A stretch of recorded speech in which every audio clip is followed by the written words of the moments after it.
Toyota RAV4, tá pensando em comprar um carro desse, mas está na dúvida se é um bom carro, se vai valer a pena adquirir, se a manutenção vai caber no seu bolso? Então vem comigo que nesse vídeo eu vou trazer um raio-x completo de todos os custos envolvendo a compra e a manutenção desse carro.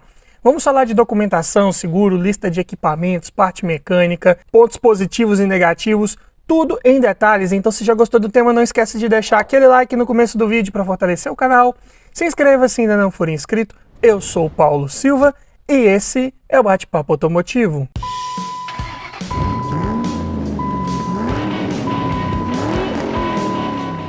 E a RAV4 que vamos pegar aqui para analisar é na versão com motor 2.4, 16 válvulas, a gasolina e câmbio automático, ano 2011. E essa aqui é a terceira geração da RAV4 importada para o Brasil entre os anos de 2006 e 2012.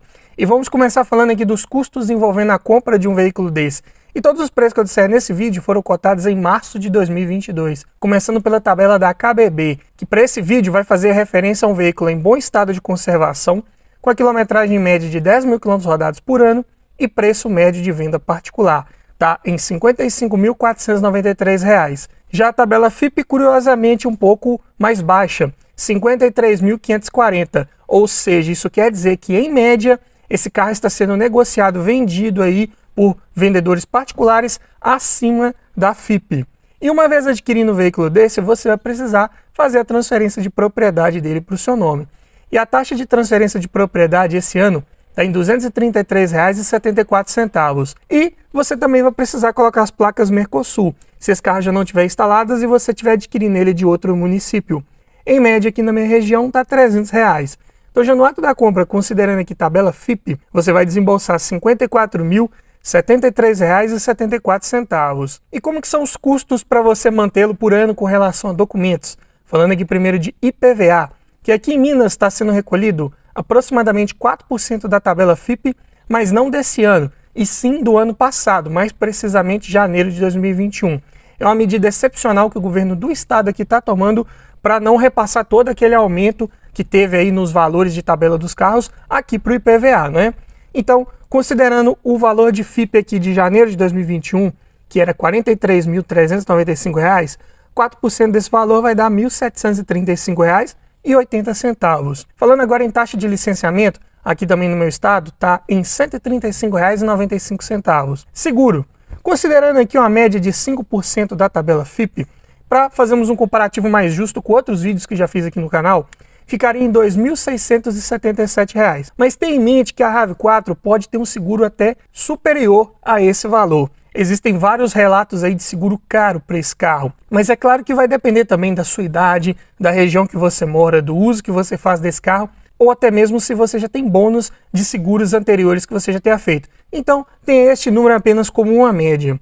Falando agora de depreciação, pegando o valor dele de tabela 3 anos atrás, era R$ 47.171. Diminuindo do valor atual, dividindo por 3, esse carro teve uma inflação média por ano nos últimos 3 anos de R$ 2.123.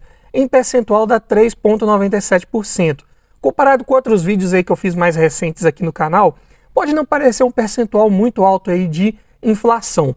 Mas para a categoria aqui, né, dos SUVs médios, eu diria que está até razoável. Não é um carro aí que você vende com facilidade, né? É um carro de porte um pouco mais elevado, tem ali o seu público um pouco mais reduzido, né, que de carros populares, mas dentre aí as opções dessa categoria é até bem procurado, eu diria. Então, somando toda a documentação aqui envolvendo IPVA, seguro e descontando a inflação que esse carro teve no seu preço, ele vai te custar por ano R$ 2.425,75, o que dá por mês R$ 202,15. Um valor, eu diria, mediano para a categoria, para o porte desse carro. Então tá tudo certo com relação a documentos. Mas vamos falar agora de manutenção. Como que é a cesta de peças de trocas periódicas preventivas da RAV4? Mas antes eu tenho um recado para você. Tá olhando um carro para comprar, mas está na dúvida se é um bom carro, se foi um carro bem cuidado, se tá com a quilometragem adulterada, se já foi batido? Quer aprender a avaliar um carro em detalhes? Para isso, eu desenvolvi um e-book completinho com várias dicas para você avaliar seu próximo carro, várias técnicas para você identificar se um carro foi bem cuidado, se o carro está todo original. E também tem nesse e-book um checklist completo com mais de 280 itens de tudo que você precisa observar em um carro e o que você precisa observar para cada um desses itens, para você fazer uma análise mais criteriosa e não esquecer nada na hora da avaliação. Então esse e-book vem para te trazer muito mais conhecimento sobre como avaliar um carro e com isso aumentar muito as suas chances de levar um excelente veículo para a sua garagem. Link na descrição. E vamos começar aqui pelas pastilhas de freio. Um kit de pastilhas dianteiras da Cobrec vai ficar em R$ 511. Já o par de discos de freio dianteiros da Fremax, R$ 526. Bem caro aí, principalmente na parte de pastilhas. Falando agora de velas, cotei aqui as 4 da Denso, especificadas no manual do proprietário, e essas velas são com composto de irídio, vão ficar em R$ 209. Já os pneus nas medidas 225, 65 e 17, cotei aqui os Michelin Primacy SUV, vão ficar em R$ 3.796 os 4, bem caros, quase R$ 1.000 por pneu. É claro que eu estou cotando aqui de uma marca mais famosa, né, que tem valores um pouco mais elevados. Dependendo da fabricante que você escolher, você consegue preços um pouco mais acessíveis. Mas ainda assim eu diria que são pneus bem caros de uma forma geral para esse carro, devido às suas medidas aí. Falando agora de óleo de motor, a especificação aqui da Toyota é a 10W30, mas lá no manual do proprietário também indica que pode utilizar o 5W30. E esse motor aqui, né, o 2AZFE, pega 4.3 litros com a troca do filtro.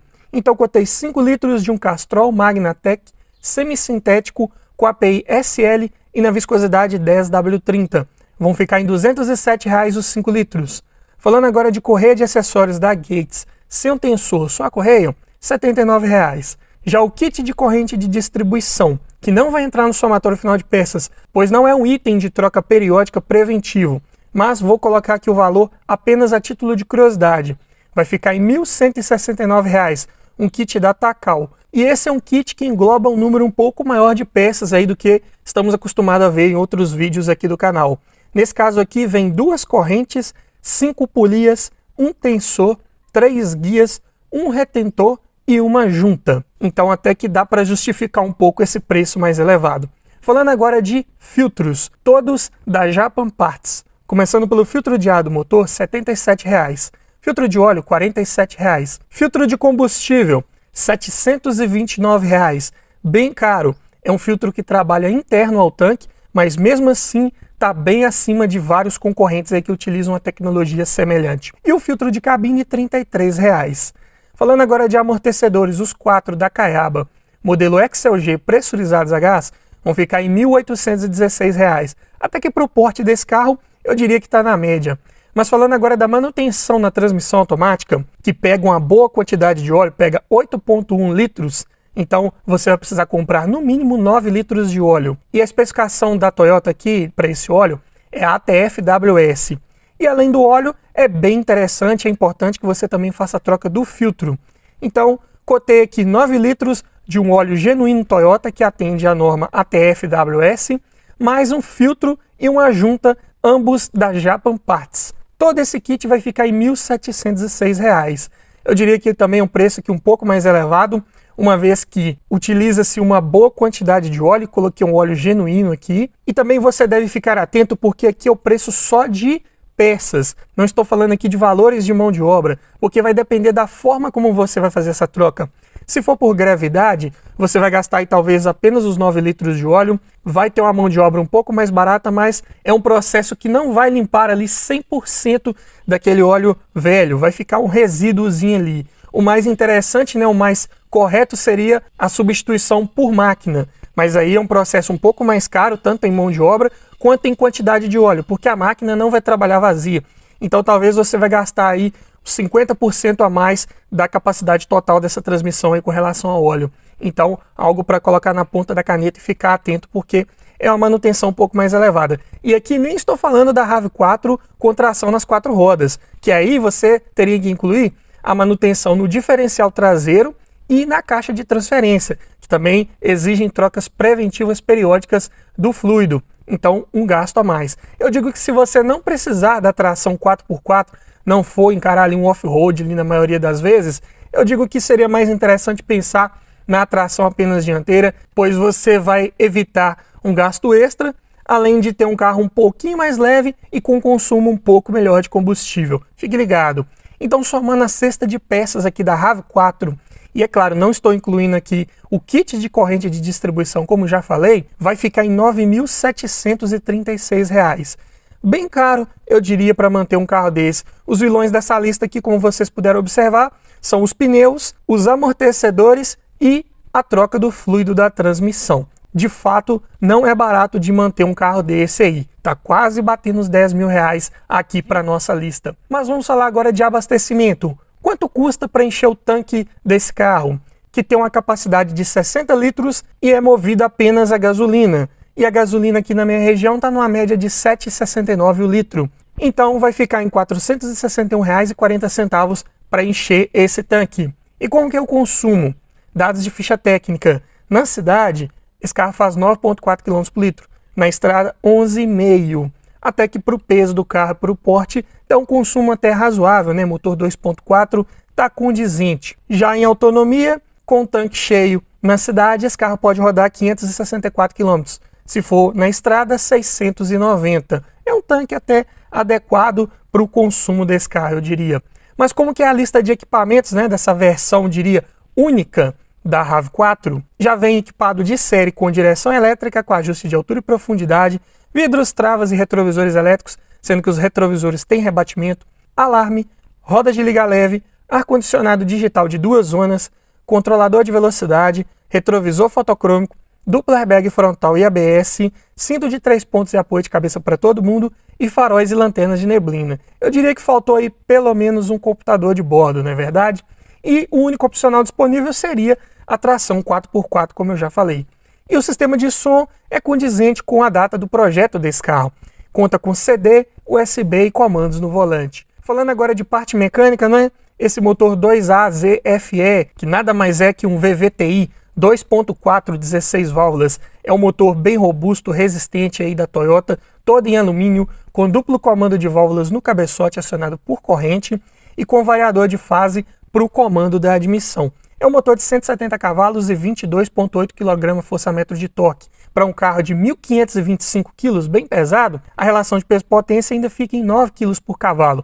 Então tem um desempenho legal, satisfatório, eu diria, para a proposta desse carro. O 0 a 100 dele fica em 11,2 segundos, é adequado para a categoria dos SUVs médios, então tudo certo. Uma vez que esse carro é equipado com câmbio automático de apenas 4 velocidades, acoplado ao motor por conversor de torque, então as trocas de marcha são suaves, mas acaba tirando um pouco aí do desempenho das respostas ali mais imediatas. Mas é um conjunto que se sai muito bem, um conjunto bem resistente de forma geral. Porta-malas muito bom, 540 litros de capacidade, mais que suficiente para levar bagagens da família inteira. Sistema de suspensão é McPherson na dianteira e duplo A na traseira, então suspensão independente, proporciona mais conforto, mais segurança, mais estabilidade ao fazer curvas. Sistema de freios a disco nas 4 rodas, sendo ventilados na dianteira e sólidos na traseira. E a direção é elétrica, como já falei também. Então eu diria que é um conjunto bem acertado, olha só, freios a disco nas 4 rodas, como é de se esperar de carros desse porte, muito bom. Como pontos positivos principais de se adquirir uma RAV4, o primeiro deles é a confiabilidade mecânica, padrão de construção Toyota, dispensa comentários. É um motor que você cuidando bem dele, fazendo as revisões preventivas, não vai te dar maiores problemas, é um motor bem resistente. Além disso, é um carro com ótimo acabamento e espaço interno, como não poderia deixar de ser, não é? Além disso, bom conforto ao rodar, suspensão calibrada mais voltada para essa característica. É um carro bem versátil, com bancos traseiros rebatíveis e bipartidos. Então, se você precisar aumentar ainda mais a capacidade de carga desse porta-malas, você consegue, muito bom. É um carro de boa altura do solo, então para encarar uma estrada ali não muito bem pavimentada, estradas de terra, um off-road mais leve, ele vai muito bem, não vai raspar fundo em nenhuma situação praticamente. Além disso, é um carro que hoje está tendo uma boa procura no mercado para sua categoria, então tem um bom valor de revenda, está bem valorizado aí frente aos seus concorrentes. Porém, como pontos negativos ou pontos de atenção, o primeiro deles, já falei aqui que falta pelo menos um computador de bordo. Além disso, isolamento acústico comparado com os seus concorrentes não é dos melhores. Peças de acabamento podem ser um pouco difíceis de serem encontradas, principalmente peças externas, faróis, para-choques, lanternas, peças internas também de uma forma geral, né? acabamento aqui do painel, puxadores de porta, tudo um pouco mais difícil de encontrar pela plataforma, pelo ano do carro, pela data do projeto. Então o seguro pode acabar ficando um pouco mais caro. Se você conseguir fazer, até mesmo por causa do ano desse carro, né, um 2011, tá indo aí para os seus 11 anos de uso. Então algo para ficar aí ligado antes de fechar negócio num carro desse. Mas me diga você, frente a esses pontos positivos, negativos, todo um raio-x que eu acabei de trazer aqui para você, você compraria uma RAV4 aí 2011, geração 3? Deixa aí nos comentários, quero ouvir a sua opinião. E se você gostou desse tipo de vídeo, eu te convido a assistir ao final a playlist que eu vou deixar com vários vídeos nesse formato aí. Você está na dúvida entre uma RAV4 e talvez uma CR-V, não sei, talvez uma Tucson, ou até carros de outra categoria, de outros segmentos. Já tem vídeos lá de vários veículos para você fazer um comparativo mais imparcial e objetivo possível e escolher o melhor carro para sua garagem. Então vai lá dar uma olhada que tá legal e tá bacana. E é isso aí. Obrigado por assistir, aquele abraço e até o próximo vídeo.